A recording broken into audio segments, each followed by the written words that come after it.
এই lottery lottery lottery জুয়া মদ, ঠিক আছে, এই 7টা এই ধরনের খেলাগুলো যারা করবে কিয়ামতের দিন তাদের ওখান থেকে নয়, কবরে শোয়ানো থেকে শুরু হয়ে যাবে, ঠিক আছে, ওখান থেকে সাজা শুরু হয়ে যাবে।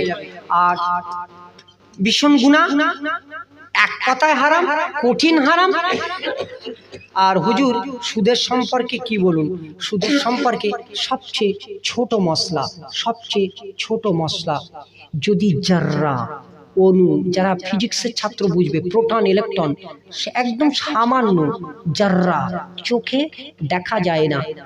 একটা শস্যকে 70 ভাগ করলে সেটা জাররা।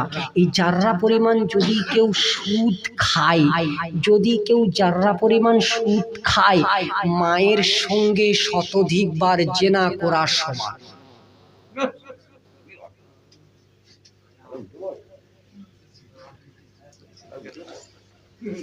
আল্লাহ আমাদেরকে হেফাজত করুক, বলুন আল্লাহুম্মা আমিন। আল্লাহ সকল গুনাহ থেকে আমাদেরকে হেফাজত করুক।